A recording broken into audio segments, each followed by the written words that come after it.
नमस्कार दोस्तों, मैं दिव्या मनोज सिंह एक बार फिर से अपने चैनल में आपका स्वागत करती हूँ। दोस्तों, अभी तक तो अखिलेश यादव महाकुंभ पर विवादित बयान देकर वायरल हो रहे थे, लेकिन अब उनकी बहन ममता दीदी ने भी महाकुंभ पर कुछ ऐसा कह दिया है जिससे भारत का हर सच्चा सनातनी ममता दीदी के विरोध में उतर आया है।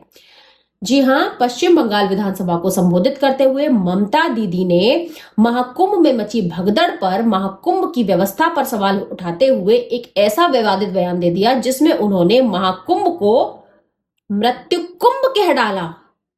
मतलब इतनी बड़ी बात उन्होंने कह दी कि ये महाकुंभ नहीं, ये मृत्यु कुंभ है। পুজো পার্বণ আমাকে শিখিয়ে লাভ নেই। মহাকুম্ভ আমি নাইবা বললাম, ওটা এখন মৃত্যু কুম্ভ হয়ে গেছে, মৃত্যু কূপের মতো। আমি মহাকুম্ভকে সম্মান করি। फिर क्या था भाई, बीजेपी पलटवार हो गई, हमलावर हो गई। बीजेपी ने पलटवार करते हुए कहा कि ममता दीदी का जो ये विवादित बयान आया है, ये सिर्फ और सिर्फ इसलिए आया है कि ममता दीदी मुस्लिम वोटों को साधना चाहती हैं। क्योंकि भाई ममता दीदी की जो सरकार चल रही है बंगाल में, वो सिर्फ मुस्लिम वोटों के भरोसे ही चल रही है। क्योंकि सनातनियों को तो उन्होंने दबा के रखा हुआ है। सनातनियों की तो इतनी हिम्मत नहीं है बंगाल में कि आवाज भी उठा पाए अपने लिए।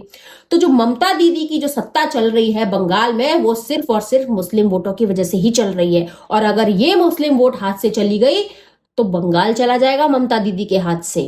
तो भाई ये जो विवादित बयान आया है ममता दीदी की तरफ से, ये सिर्फ और सिर्फ पॉलिटिक्स की वजह से आया है, बंगाल की सत्ता की वजह से आया है। क्योंकि अगले साल बंगाल में विधानसभा चुनाव है।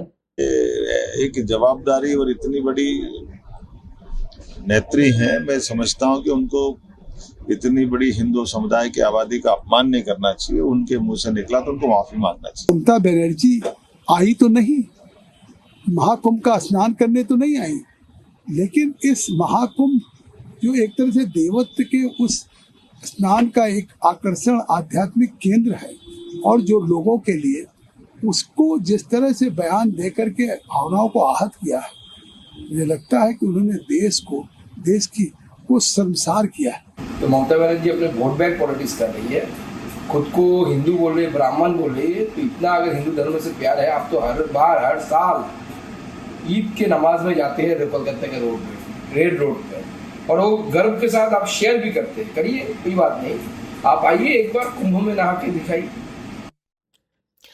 मध्य प्रदेश के सीएम मोहन यादव ने कहा है कि ममता दीदी को इस विवादित बयान के लिए माफी मांगनी चाहिए। और भाई क्यों ना मांगे माफी, ममता दीदी को माफी मांगनी ही चाहिए। क्योंकि हमेशा बंगाल में कोई भी हिंदू त्योहार होता है, ममता दीदी विवाद खड़ा करती हैं। कभी परमिशन नहीं देती हैं, कभी पंडाल उखड़वा देती हैं, कभी बैन लगवा देती हैं। बंगाल में हमेशा से ही ममता दीदी ने हिंदुत्व को दबाने का काम किया है। लेकिन अब की बार तो भाई हद ही कर दी ममता दीदी ने। मतलब देश के इतने बड़े सनातन समारोह पर ही टिप्पणी कर डाली है। मतलब महाकुंभ को मृत्यु कुंभ कह डाला है। मतलब जिस देश का खाते हैं उसी देश के बारे में ऐसी टिप्पणियां करते हैं। शर्म नहीं आती है इन लोगों को। शर्म के मारे डूब मरना चाहिए इनको महाकुंभ में जाके। इनके पाप तो महाकुंभ में भी नहीं धुलेंगे। शायद इसी वजह से ममता दीदी अभी तक महाकुंभ स्नान करने नहीं गई है, क्योंकि इनके पाप जो हैं वो महाकुंभ में भी धुलने के लायक नहीं है। ममता दीदी खुद तो महाकुंभ गई नहीं है, लेकिन इन्होंने अपने राज्य के लोगों के लिए महाकुंभ में जाने की कोई व्यवस्था भी नहीं की है।